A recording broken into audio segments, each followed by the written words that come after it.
ऐतिहासिक पृष्ठभूमि one local का प्रोटेम अध्यक्ष नियुक्त किया जाता है? भारत के राष्ट्रपति द्वारा, भारत के उपराष्ट्रपति द्वारा, भारत के प्रधानमंत्री के द्वारा या भारत के मुख्य न्यायाधीश के द्वारा? चलिए, इसका सही आंसर है, आपको मैं बताता हूँ, ए, भारत के राष्ट्रपति के द्वारा। नेक्स्ट क्वेश्चन है, लोकसभा में भारत के राष्ट्रपति द्वारा एंग्लो इंडियन समुदाय के कितने सदस्य मनोनीत किए जाते हैं? इसका आपको दूसरा का सही आंसर है डी, दो सदस्यों के द्वारा, डी इसका सही आंसर होगा, डी। तीसरा क्वेश्चन है, निम्नलिखित राज्यों में किस राज्य के विधानमंडल द्विसदनीय है? इसका सही आंसर होगा आपको डी, बिहार। नेक्स्ट क्वेश्चन है, भारतीय संघ कौन से देश के संघ के सदृश है? इसका भी आंसर होगा डी, कनाडा। कनाडा जो है सही आंसर है। भारत में केंद्र शासित प्रदेशों की कुल संख्या कितनी है? जी सही, सी, 7 इसका सही आंसर होगा। चलिए नेक्स्ट क्वेश्चन की ओर चलते हैं।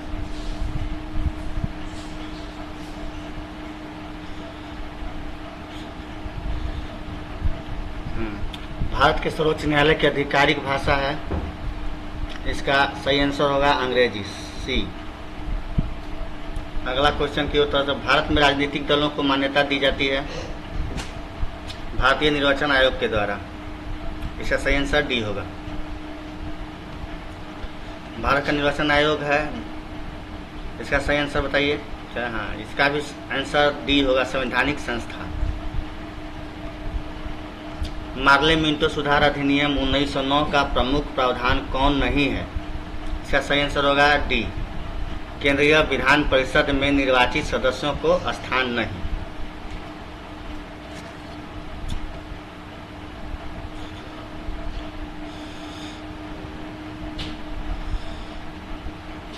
निम्नलिखित में से किस अधिनियम द्वारा संवैधानिक निरंकुशता का सिद्धांत प्रवृत्त किया गया है? इसका सही आंसर होगा आपको सी, 1935 का भारत सरकार अधिनियम।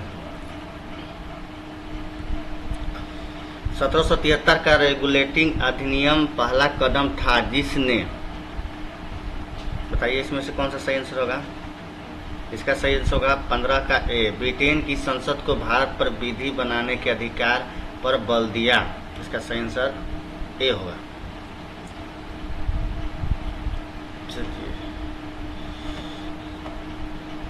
16 क्वेश्चन है, ब्रिटिश भारत के नियम प्रांतों पर विचार कीजिए और उन प्रांतों को पहचानिए जहां 1973 में भारतीय राष्ट्रीय कांग्रेस का मंत्रिमंडल नहीं बना। बताइए वो दो प्रांत कौन सा था? मध्य प्रांत, उड़ीसा, बंगाल, पंजाब, इनमें से दो कौन से थे? इसमें सही आंसर होगा बी, बंगाल और पंजाब।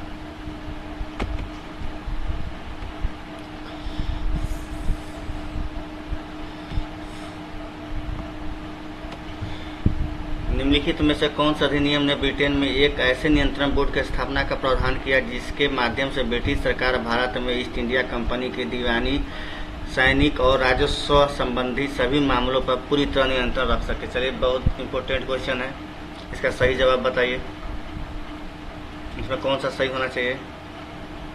17 का बी होगा। इसमें 1784 का पिट्स इंडिया अधिनियम के द्वारा। चलिए नेक्स्ट क्वेश्चन, निम्नलिखित में से किस अधिनियम में कलकत्ता में सर्वोच्च न्यायालय की स्थापना का प्रावधान किया गया था? निम्नलिखित में से किस अधिनियम में कलकत्ता में सर्वोच्च न्यायालय की स्थापना का प्रावधान किया गया था? भाई कौन सा एक्ट था वो? जी, रेगुलेटिंग एक्ट 1773। 19वां चलते हैं। ब्रिटिश मिशनरियों को भारत में बसने की अनुमति प्रदान की गई। इसका सही आंसर होगा डी, 1813 के चार्टर्ड एक्ट द्वारा। ब्रिटिश सरकार के किस अधिनियम ने सबसे पहली बार भारत में शिक्षा के लिए 1 लाख रुपए दिए थे? इसका सही आंसर होगा बी, चार्टर्ड अधिनियम 1813 के द्वारा। किस अधिनियम ने भारतवासियों को अपने देश के प्रशासन में कुछ हिस्सा लेना संभव बनाया? जी हाँ, इसका 21 का चार्टर्ड एक्ट 1833 के द्वारा इसमें होगा। निम्नलिखित में से कौन सा एक अधिनियम ने भारतीय प्रांतों को उनकी विधायी शक्ति से वंचित किया? ये बहुत इंपॉर्टेंट क्वेश्चन है। ये IAS UPSC में ज़्यादातर